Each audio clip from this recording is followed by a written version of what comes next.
Yo, what's up? Welcome back to another episode of The Sauce. There's a ton of college football action right now. We're off to a pretty mediocre start. I think we're up like 0.15 units or something after the noon games. I will keep you posted. But forget about college football because we got the first NFL Sunday here. In this video, I am talking about Atlanta, New Orleans, Falcons, Saints, NFC South battle. Let's go. Welcome to The Sauce. The Sauce.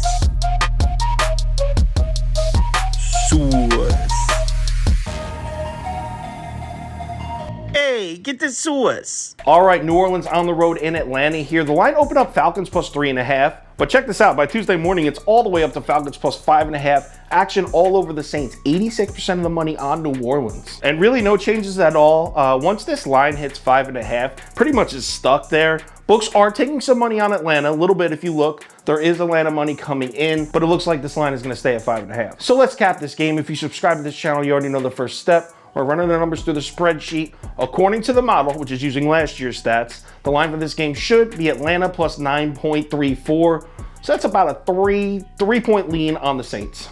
Quick breakdown, and obviously we need to start with the Jameis Winston-led Saints last year. That team was off to a 5-2 start. He had 14 touchdowns, just 3 interceptions. He goes down in week 8. New Orleans season goes to shit. So really, where does that leave us with this Saints team entering this season? Love the decision they made at head coach.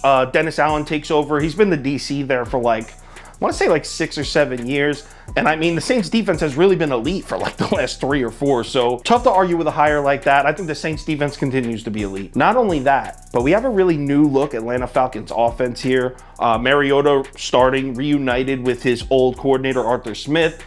You got Drake London, you got Kyle Pitts, you got Vegas Dave. My bad, I always mix him and Calvin Ridley up. So yeah, there's a lot of cool young weapons on that Falcons offense, but overall, I don't think anyone's arguing that the Saints defense under Dennis Allen should still have the serious edge. I would like to revisit the Saints offense because yeah, you remember what I said, Jameis Winston, 5-2, 14 touchdowns, 3 picks.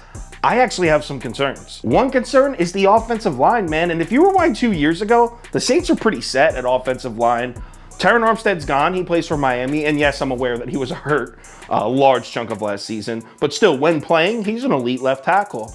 Ryan Ramczyk should be healthy this year. He missed a chunk of last year also. But when he did play, it looks like he took a step back from the player he was in 2019 at left tackle. But remember, this is an offensive line that was 27th in the NFL in schedule adjusted run efficiency last year. This offensive line severely underperformed. And I have questions, man. I don't really know if we should be confident in the Saints line. My second concern with the Saints offense, kind of along the same lines, can this team run the football at all? I mean, you just heard they were 27th in run blocking efficiency. They were also 27th in rushing efficiency. And that was with Taysom Hill, who adds another runner. So you think that would help the rushing game. 27th in the NFL in rushing efficiency last year. You cannot convince me that the Saints are going to be able to run the football this year. Now for some good news for Saints fans and Saint bettors. You're playing the Atlanta Falcons, and straight up, this is not supposed to be a good football team this year. I mean, you want to take a second and talk about the Falcons pass rush? The Falcons were dead last in the NFL with just 18 sacks on the entire season. This pass rush was so bad. Now, they did they signed Lorenzo Carter, and they drafted a couple guys, I believe. So yeah, it should improve, but they didn't add enough pieces where this is going to be overnight a good pass rush. The pass rush should be bad again this year. But there is one bright spot on the Falcons roster. Their corners. AJ Terrell and Casey Hayward. You can make an argument that this is the best corner combination in the NFL. I mean, it's got to be them, maybe the Dolphins, maybe the Ravens, but they're right there. Those are the top 3 combinations of corners in the NFL. And doesn't that make this game a little interesting? You got a Saints team that couldn't run the ball for shit last year. They loaded up on wide receivers. With a quarterback that has a history of throwing interceptions, I know he didn't last year, but against a team whose biggest strength is their elite corners. I don't know. I think that's a little bit of an interesting matchup there. That does make me want to place a Falcons bet here. The problem is there's really not much else to go off of to get me to Atlanta. I mean, I planned on betting Atlanta for most of the offseason in this game, and I'm just not there. Even when you find the Saints' weaknesses in the numbers, the Falcons are just so shit that it's when you're looking at it, it's like, can the Falcons even take advantage of that? Are they even talented enough? This is a rebuild year for the Falcons. I'm sorry if you're an Atlanta fan, but I'm on the Saints. I'm going to lay the points here. Give me New Orleans -5.5. You can lock that in. Saints are going to cook these birds. If anything changes in that pick, I will let you know on Twitter. So give me a follow there if you're interested.